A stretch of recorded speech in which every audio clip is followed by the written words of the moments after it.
आज हम आपको एक्टर पिता पुत्र के दर्दनाक अंत की जानकारी देने जा रहे हैं।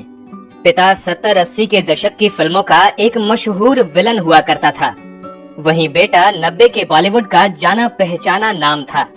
इन दोनों की मौत के बारे में जानकर आप चौंक उठेंगे। सबसे पहले बात करते हैं पुरानी हिंदी फिल्मों के मशहूर विलन यशराज की, जिनको आप उनके किरदार जुबिस्को के नाम से जरूर जानते होंगे। उनके दर्दनाक अंत के बारे में बताने से पहले हम आपको उनके यूसुफ खान से यशराज बनने की कहानी बताते हैं। अगर आपने उनकी फिल्में देखी होंगी तो आपको भी जरूर लगा होगा कि वो भारतीय नहीं लगते थे। जी हाँ, वो भारत नहीं बल्कि मिस्र में पैदा हुए थे। 1 मई 1940 को जन्मे इस बेमिसाल अभिनेता का पूरा नाम यूसुफ अबू शेर था। रंग गोरा चिट्टा और सधा हुआ शरीर। बचपन से ही इनको एक शौक था फिल्मों में काम करने का। खासकर वहाँ भारतीय फिल्में काफी मशहूर हुआ करती थीं। इन्हीं हिंदी फिल्मों को वो देख देख कर बड़े हुए तो शौक चढ़ गया हिंदी सिनेमा में आने का। 60 का दशक चल रहा था। वो करीब 25-26 साल के रहे होंगे। उन्होंने पैसा इकट्ठा किया और मिस्र छोड़कर सीधा चले आए भारत और पहुँचे माया नगरी मुंबई। ना तो उन्हें हिंदी आती थी और ना ही कोई जान पहचान थी। बस हीरो बनने के लिए भटकना शुरू कर दिया। हिंदी सीखने लगे और डायरेक्टर प्रोड्यूसर्स के ऑफिस से लेकर स्टूडियोज के चक्कर भी काटने लगे। जहाँ भी जाते वहाँ लोग इनके गोरे चिट्टे और सुडौल शरीर को मुड़ मुड़ कर देखा करते, लेकिन काम कोई भी नहीं दे रहा था। करीब 2 साल तक ऐसे ही भटकते रहे। फिर एक दिन किस्मत ने साथ दिया।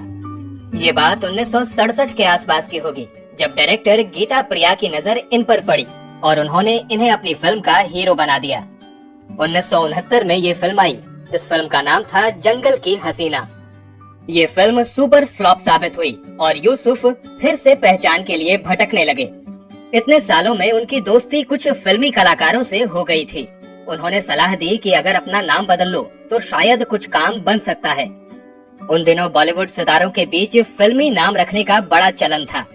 यूसुफ को भी ये बात समझ में आ गई और उन्होंने अपना नाम यूसुफ अबू शेर से बदलकर यशराज रख लिया। अब इसे इत्तेफाक कहें या नसीब, लेकिन नए नाम ने इनकी किस्मत सच में बदलनी शुरू कर दी। उनको फिल्मों में रोल मिलने लगे। 1970 के आसपास महमूद एक फिल्म बना रहे थे। इस फिल्म के लिए महमूद ने अमिताभ बच्चन और शत्रुघ्न सिन्हा को साइन कर लिया था। बस उनको इस फिल्म में एक बॉक्सर के रोल के लिए एक नया चेहरा चाहिए था। यशराज बन चुके यूसुफ महमूद से मिले और वो महमूद को पसंद भी आ गए। 1972 में ये फिल्म आई, जिसका नाम था बॉम्बे टू गोवा।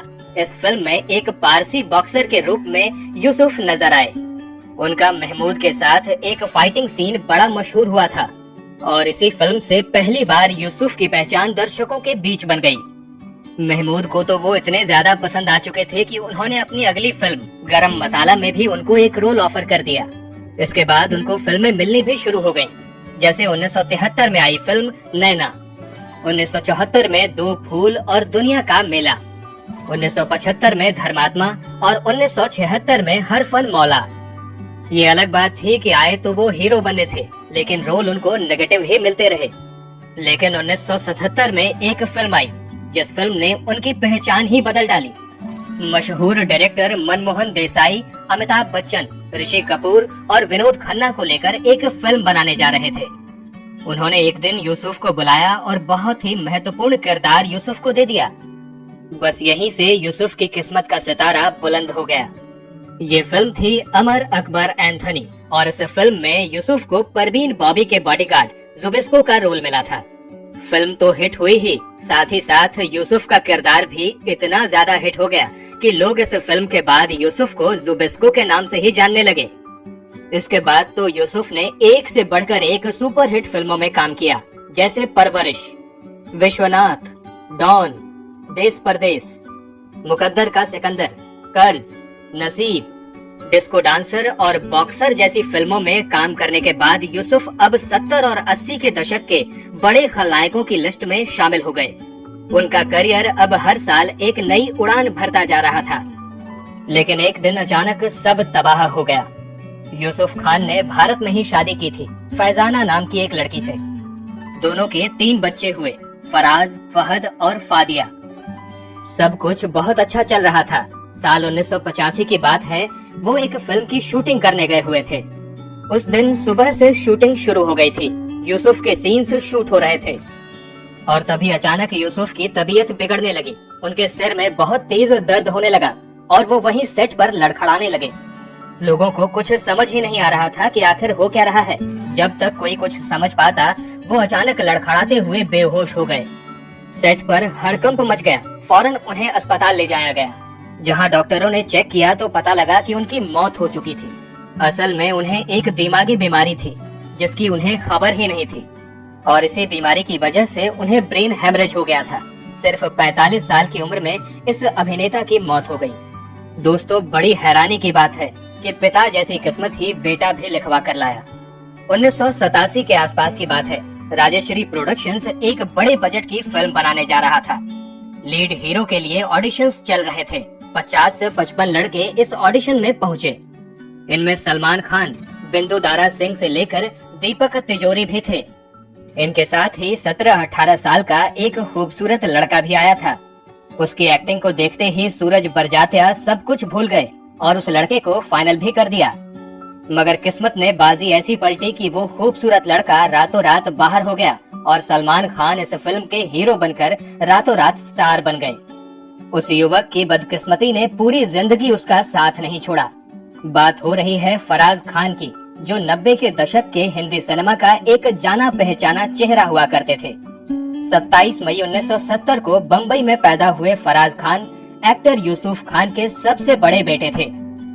चूंकि पिता फिल्मों में थे तो बेटे को भी एक्टिंग का शौक चढ़ गया था। सबसे खास बात ये थी कि उनका चेहरा और कद काठी भी हीरो से कम नहीं थी। बस किस्मत ने अगर साथ ना छोड़ा होता तो उनका रुतबा कुछ और ही होता। जी हाँ, राजश्री प्रोडक्शन की वो फिल्म जिसने सलमान खान को रातों रात स्टार बना दिया था, दरअसल वो सलमान खान को मिली ही नहीं थी। मैंने प्यार किया के असली हीरो तो फराज खान थे। हुआ ये कि सूरज बरजात्या ने बतौर हीरो उनको साइन कर लिया था। इन्हें एडवांस फीस भी दे दी गई थी। लेकिन जिस दिन शूटिंग शुरू होने वाली थी, उससे एक दिन पहले सूरज बरजात्या को पता चला कि फराज की तबीयत बहुत ज्यादा बिगड़ गई है। कई दिनों के इंतजार के बाद भी फराज की तबीयत में कुछ सुधार नहीं आ रहा था। जब शूटिंग डिले होती जा रही थी तो राजश्री वालों को बड़ा फैसला लेना पड़ा। सूरज बरजात्या ने फराज की जगह सलमान खान को हीरो बना दिया। इसी फिल्म ने सलमान खान को रातों रात सुपरस्टार बना दिया। अगर फराज की तबीयत ना बिगड़ती तो मैंने प्यार किया के हीरो फराज ही होते और तब कहानी शायद कुछ और होती। खैर, कुछ साल बीते और एक बार फिर उनकी लॉन्चिंग की तैयारी शुरू हुई। 1994 के आसपास की बात है।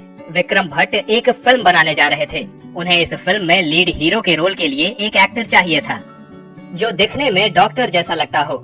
जब फराज ऑडिशन देने पहुंचे तो विक्रम भट्ट को फराज के अंदर अपना हीरो नजर आ गया। बस फिर क्या था, फराज को इस फिल्म के लिए फाइनल कर लिया गया। 1996 में फरेब फिल्म सुपरहिट साबित हुई। मगर डॉक्टर बने फराज से ज्यादा मशहूर हो गए इस फिल्म में इंस्पेक्टर बने मिलिंद गुनाजी। इसके बाद इनकी सबसे मशहूर फिल्म जो रानी मुखर्जी के साथ थी, मेहंदी, जो 1998 में आई।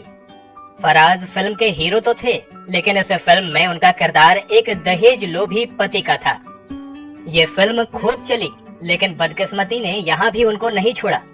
मेहंदी फिल्म के बाद इनकी छवि नेगेटिव बन गई। इसके बाद इनकी 4 फिल्में आई, दुल्हन बनूं मैं तेरी, दिल ने फिर याद किया, बाजार और चांद बुझ गया।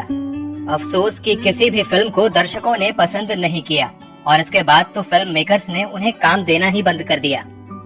फराज ने घर चलाने के लिए टीवी का रुख कर लिया। यहाँ वो कुछ हॉरर शोज में भी नजर आए। इसके बाद फराज टीवी और बॉलीवुड की दुनिया से गायब रहने लगे। वो अक्सर बीमार रहा करते थे। इसी का असर उनके करियर पर भी पड़ता जा रहा था और साल 2008 के बाद उन्हें टीवी पर भी काम मिलना बंद हो गया। फिर कई साल बाद एक चौंकाने वाली खबर सामने आई। अक्टूबर 2020 की बात है। खबर ये थी कि फराज बेंगलुरु के एक अस्पताल में भर्ती हैं। उनके सीने में इन्फेक्शन हो गया था, जो सीने से होता हुआ दिमाग तक फैल गया और उनकी हालत गंभीर हो गई। दिमाग में इन्फेक्शन इतना ज्यादा बढ़ गया था कि वो अपने भाई फहमान खान को पहचानना भी भूल गए थे। उनके इलाज के लिए पैसे नहीं थे। तब सलमान खान ने 25 लाख रुपए देकर उनके इलाज के सारे बिल्स चुकाए थे। 1 महीने तक फराज अस्पताल में भर्ती रहे और दिन ब दिन उनकी हालत और ज्यादा बिगड़ती ही जा रही थी। कोई एंटीबायोटिक दवा उनके शरीर पर काम ही नहीं कर रही थी। और फिर 4 नवंबर 2020 के दिन 49 साल की उम्र में फराज की मौत हो गई। बाद में उनके भाई फहमान ने ये खुलासा किया था कि फराज की मौत ब्लैक फंगस के कारण हुई थी। इस नए वायरस की जानकारी उनकी मौत के 6 महीने बाद हुई थी। इतनी कम उम्र में पिता की तरह ही उनकी मौत ने उनके चाहने वालों को हैरान कर दिया था। दोस्तों, आपको यूसुफ और फराज कैसे लगते थे, हमें कमेंट्स में लिखकर जरूर बताइएगा। साथ ही साथ अगर आप चैनल पर नए हैं तो हमारे चैनल वारिधि मंथन को सब्सक्राइब जरूर कर लीजिएगा, ताकि ऐसी ही अनसुनी कहानियां हम आपके लिए हमेशा लाते रहें।